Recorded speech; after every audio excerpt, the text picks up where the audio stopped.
তোর বল প্লিজ, আমাদেরকে বল প্লিজ।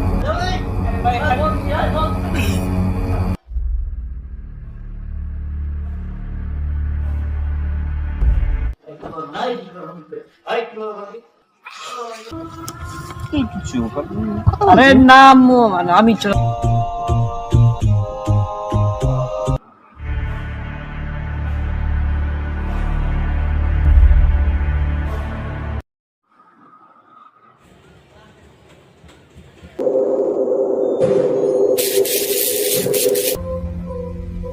এতে পেয়েছি তো হবে এখন তোর।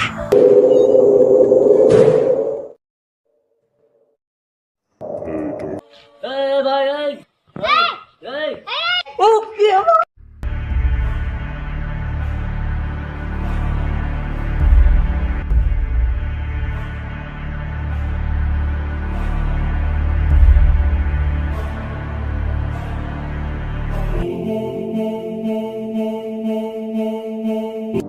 মুবাশ্শিরুল ইসলাম রাবিত, রণকের ছোট ভাই। ভাই রণক এই ফিল্মের প্রধান চরিত্র। ভাইয়া, কালকে তো 31st নাইট, তো আমরা পার্টি করি। আমি আমার বন্ধুদেরকে ডেকেছি, তুমি তোমার বন্ধুদেরকে ডাকো। আমি বুঝলাম ব্যাপারটা, তুমি অনেক খুশি যেহেতু কাল 31st নাইট। হ্যাঁ, আর তোমার বন্ধুদেরকে ডেকেছো তাই না? আমার বন্ধুদেরকে আমি ডাকতাম যদি তোমার মতো এরকম চিন্তা থাকতো। তুমি হয়তো জানো না বিষয়গুলো, এই জন্য এটা বলছো। জানলে এটা বলতো না। 31st নাইট, তারপর হ্যাপি নিউ ইয়ার, এগুলো হচ্ছে প্যাগান, যারা মানে বিভিন্ন দেবদেবীর পূজা করে, ওদের এটা উৎসব। আর ওদের থেকে উৎসবটা ধার করে নিয়ে গেছে খ্রিস্টানরা। এখন বেশিরভাগ খ্রিস্টানরা এটা পালন করে। হুম আর এর মূল কথা হচ্ছে এই 31st নাইট বা হ্যাপি নিউ ইয়ার, এগুলো বিজাতীয় সংস্কৃতি, মানে অমুসলিমদের কালচার। কখনো মুসলিমদের এরকমই নাই। কিন্তু সবাই তো করে। হ্যাঁ, সবাই তো করে। এখন এটা হচ্ছে মূল, সবাই তো করে, তাহলে আমরা করব, মানে সবাই যা করে সেটা আমরা করব। বিষয়টা এমন হয়ে গেছে না? আল্লাহ বলছেন পবিত্র কোরআনে, এটা আছে সূরা আনাম, সূরা নম্বর 6, আয়াত নম্বর 116-তে। আমি জাস্ট আয়াতটা বের করছি। হ্যাঁ, সূরা আনাম, সূরা নম্বর 6, আয়াত নম্বর 116-তে মেবি। হ্যাঁ, পেয়ে গেছি আয়াতটা, আমি জাস্ট তোমাকে পড়ে শোনাচ্ছি। আর যদি তুমি যারা জমিনে আছে তাদের অধিকাংশের আনুগত্য করো, মানে অনুসরণ করো, তবে তারা তোমাকে আল্লাহর পথ থেকে বিচ্যুত করবে। তারা শুধু ধারণারই অনুসরণ করে এবং তারা শুধু অনুমানই করে।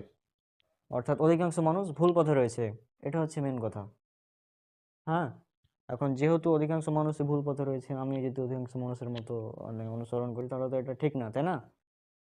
হ্যাঁ, আর এটা যেহেতু বিজাতীয় অপসংস্কৃতি, মানে যারা অমুসলিম, তো এই ব্যাপারে একটা হাদিস আছে, রাসূল সাল্লাল্লাহু আলাইহি ওয়াসাল্লাম বলছেন, সুনান আবু দাউদ, হাদিস নাম্বার 4031। তো এখানে হাদিসটা এভাবে আছে যে, ইবনু উমর রাদিয়াল্লাহু আনহু সূত্রে বর্ণিত, তিনি বলেন, রাসূলুল্লাহ সাল্লাল্লাহু আলাইহি ওয়াসাল্লাম বলেছেন, যে ব্যক্তি বিজাতির সাদৃশ্য অবলম্বন করে সে তাদের দলভুক্ত গণ্য হবে। এখন বিজাতির সাদৃশ্য অবলম্বন করে যদি তাদের অন্তর্ভুক্ত হও, আর আমরা যেহেতু মুসলিম, আর আমাদের বিশ্বাস অনুযায়ী কি মুসলিম বাদে সবাই জাহান্নামে যাবে। হ্যাঁ, যারা কাফের অমুসলিম তারা সবাই জাহান্নামী। তো সেই হিসেবে যদি জাহান্নামীদের অনুসরণ করি, তাহলে কি অবস্থা হবে তুমি একবার চিন্তা করো শুধু। কথার কথা, ফেরাউন নাম শুনেছো? হ্যাঁ, চিনি। এখন ফেরাউন, তোমার কিয়ামতে যদি তুমি দেখো যে তোমার পাশে ফেরাউন, তারপর এক পাশে নমরুদ দাঁড়িয়ে আছে, তুমি কি তাদের সঙ্গে জাহান্নামে যেতে চাও? না, যেতে চাই না। আর মানুষের কমন সেন্সের অভাব, যে আমার জীবন থেকে একটা বছর চলে গেল অথচ আমি পার্টি করছি, তাই না? একটা জিনিস চিন্তা করো, তোমার কথার কথা হায়াত যদি হয় 74 বছর। কারণ একটা হাদিস আছে, রাসূলুল্লাহ সাল্লাল্লাহু আলাইহি ওয়াসাল্লাম বলেছেন যে আমার উম্মতের গড় বয়স 60 থেকে 77 বছর, মানে আমার উম্মতে যত মানুষ থাকবে তারা হয় 60 থেকে 77 বছরের মধ্যে বাঁচবে, এর বেশি বা কম হতে পারে, তবে এটা তিনি বলে দিয়েছেন এরকম। তো যদি 77 বছর ধরে নিই, তা যদি যেহেতু কাল হ্যাপি নিউ ইয়ার বলছে পরশুদিন, তা আমার জীবন থেকে তো একটা বছর চলে গেল আরো, অথচ আমি পার্টি করছি। মানে বিষয়টা হচ্ছে যে আমার একটা জিনিস হারিয়ে গেছে আর আমি পার্টি করছি। কথার কথা, আমার মোবাইল। হ্যাঁ, মোবাইলটা হারিয়ে গেল, এখন তুমি বলছো যে ভাইয়া তোমার মোবাইল হারিয়ে গেছে তো এখন পার্টি করি, হ্যাঁ ব্যাপারটা ফানি হয়ে যাবে না? মোবাইল হারিয়ে গেছে পার্টি করি এটা যদি বলি আর কি অবস্থা হবে? কিন্তু সব থেকে দামি জিনিস এটা জীবন, জীবন থেকে একটা বছর চলে গেল আর আমি পার্টি করছি, আজীব ব্যাপার না? হুম। যেহেতু এটা অমুসলিমদের কালচার, অমুসলিমদের নিয়ম রীতি, তো আমাদের সেদিকে না যাওয়াই ভালো। হ্যাঁ, আশা করছি বিষয়টা তুমি বুঝতে পেরেছো যে 31st নাইট এটা সম্পূর্ণ অমুসলিমদের সিস্টেম, আমাদের এখানে যাওয়ার কোনো প্রয়োজন নেই। তো আমাদের বয়স জীবন থেকে একটা বছর চলে গেছে, আমরা সর্বোচ্চ যেটা করতে পারি যে নতুন বছরটা আমরা ভালো কাজ দিয়ে সাজাতে পারি। নতুন একটা বছর আসছে, সে বছরটা আমরা বেশি বেশি ইবাদত করব, সঠিক ইবাদত করব। বেশি ইবাদত করলে কিন্তু হবে না, সঠিক ইবাদত করতে হবে, কোরআন সুন্নাহ ভিত্তিক। তো এইগুলো আমরা করতে পারি। আশা করছি বুঝেছো। আর পার্টি ক্যান্সেল করে দাও এখন, ঠিক আছে? আচ্ছা ঠিক আছে, পার্টি ক্যান্সেল করে দেবো। আমি কিন্তু আগে এমন ছিলাম না, যেমনটা ছিলাম আপনারা দেখুন।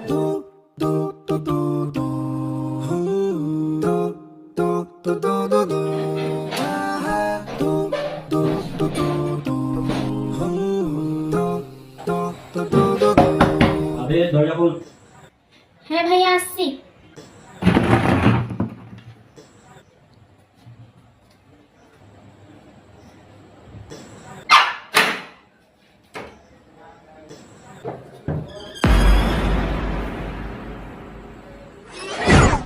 এই দরজা খোল, এতক্ষণ লাগে?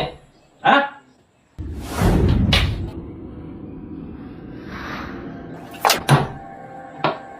চশমা কেন পরে রেখেছিস তুই?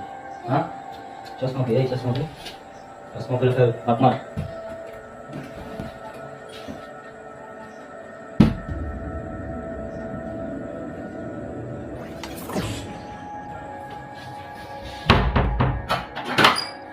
এই, শোন, মেজাজ আজ একদম খারাপ হয়ে আছে। তুই আজ কোনো ধরনের কথা বলবি না। তুই তোর কাছে কথা বলিস তো তোর এমন অবস্থা করবো যে তুই টের পাবি। এখানে বাস চুপচাপ বসবি, এখন চুপচাপ বসবি, আমি যেটা বলবো সেটাই করবি, ঠিক আছে? কোনো চালাকি না। এগুলা যে কোনো কাজ নেই, বুঝলি? কিন্তু কি হলো ভাইয়া, তোমার মেজাজ এত খারাপ কেন? এই তোরা বললাম না কোনো কথা বলবি না, তারপরে বলছিস।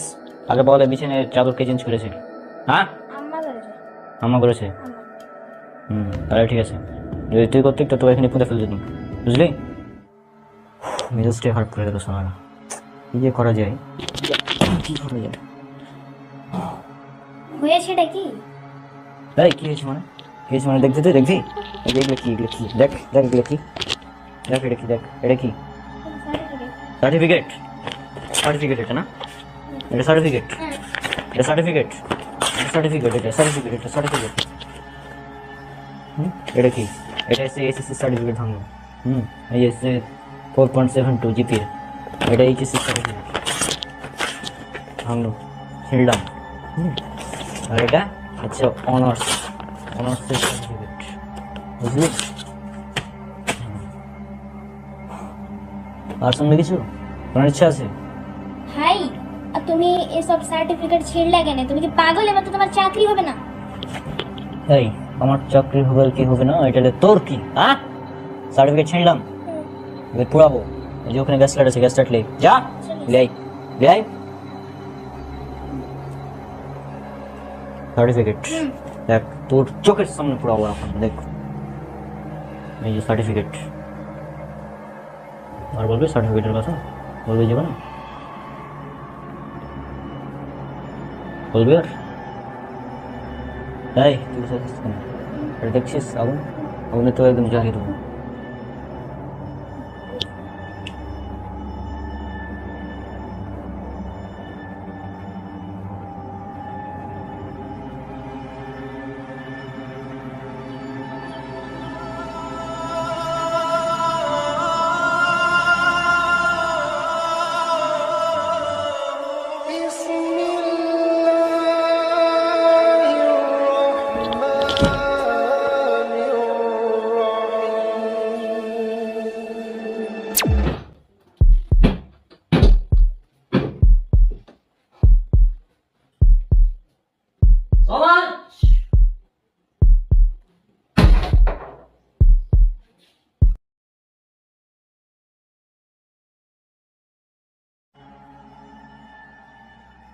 তাহমিদ অভিক, রনকের প্রিয় বন্ধু।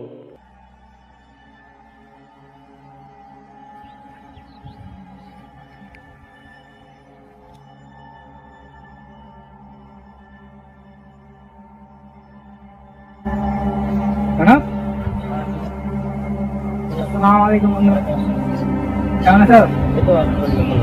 বন্ধু কি লুকালি তুই আমাদের খাওয়া খাবার? না কিছু লুকাইনি তো। আচ্ছা বন্ধু শুনলাম তুই নাকি সার্টিফিকেট ছিল ফেল দিয়েছি, জব পাচ্ছি, তাই? হ্যাঁ, ছেঁড়া একদম ছেড়ে নি, আগুন দিয়ে জ্বালাচ্ছি তো। ঠিক হলো কি বন্ধু? কি করবো, সার্টিফিকেটের মূল্য আছে তো। আমার রেজাল্ট হলো ফার্স্ট ক্লাস হয়ে যাবে, তারপরেও সেটাও ঠিক। কোনো চাকরি হলো না। আমি এক জায়গায় চাকরিতে গেলাম, শোন আগে, আমি এক চাকরিতে গেলাম, বলছে আপনার রেজাল্ট ঠিক আছে, অল ওকে, নো প্রবলেম, কিন্তু আমাদের 10 লাখ টাকা ঘুষ দেওয়া লাগবে। অনেক তো, 10 লাখ টাকার বাড়ি পেয়ে না। সেটাই তো।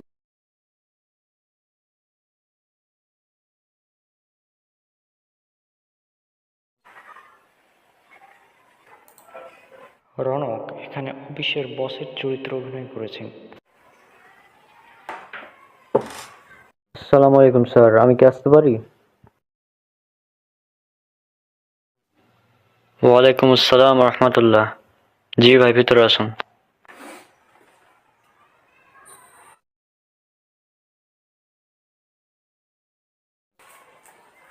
স্যার আমি কি বসতে পারি? জি।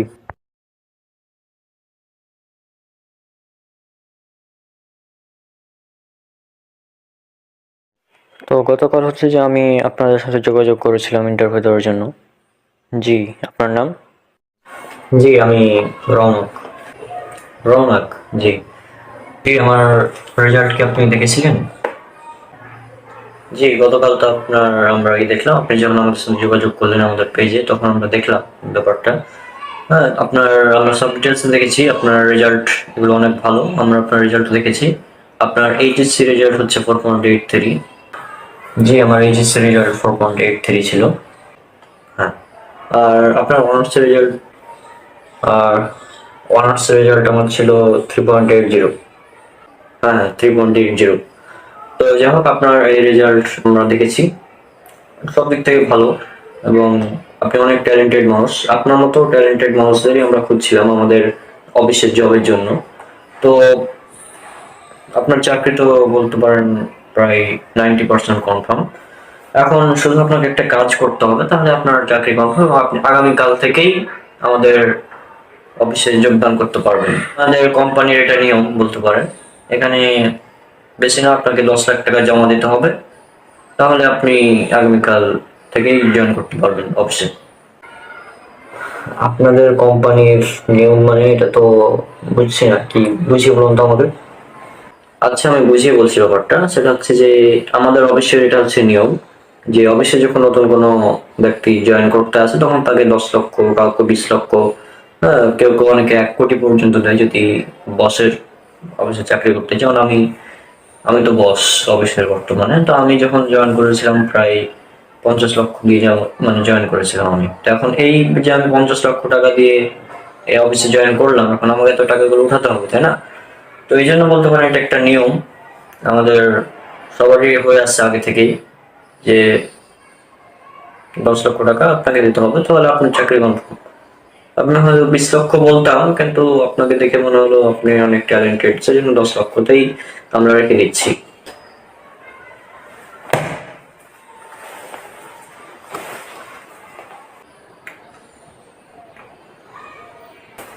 আমি এরকম ঘুষের বিনিময়ে চাকরি করবো না। হ্যাঁ, 10 লাখ টাকা দিতে হবে মানে আপনি ঘুষ আদান প্রদান করছেন। গতকাল একটা ইন্টারভিউতে গেছিলাম, সেখানে বললো আমাদের আপনি যদি ক্লেম সেট করে আসতে পারেন, তাহলে আপনাকে চাকরি দিয়ে দেবো।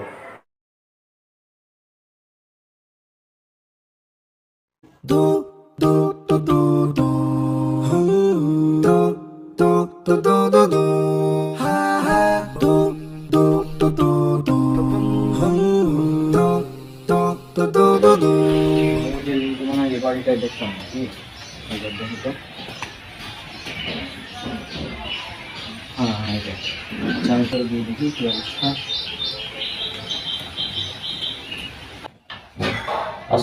মিরাজ, রনকের মামাতো ভাই। এখানে অফিসের বসের চরিত্র অভিনয় করেছেন।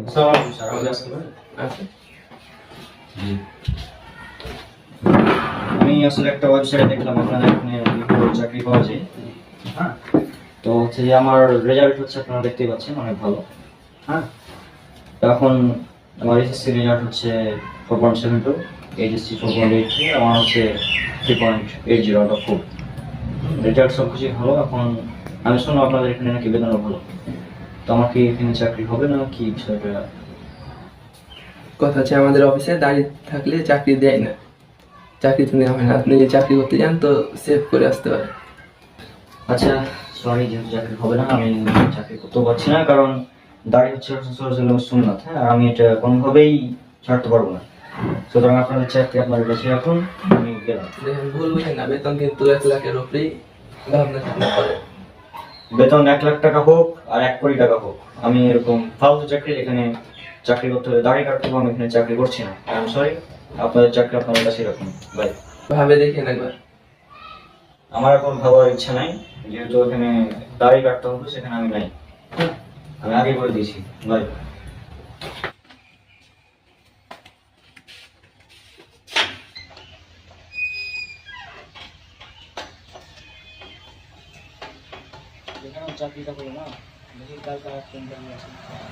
আপনি এটা কি ভাই?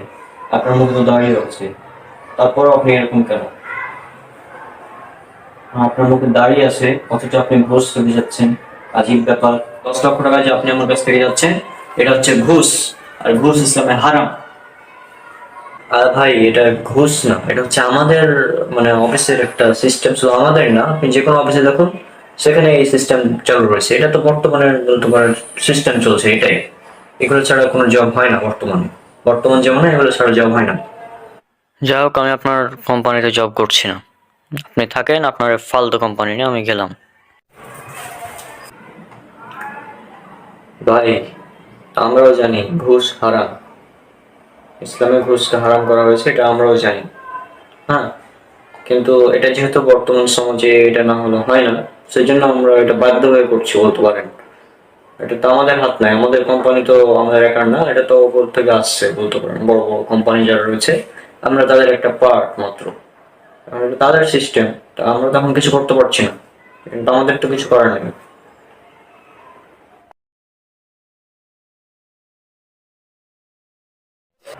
রাখেন আপনার কোম্পানি।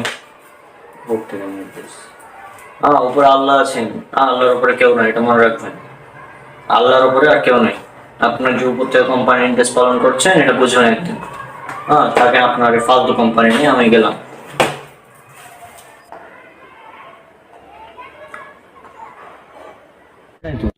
এখন এই 10 লাখ টাকা দেওয়ার কি দরকার?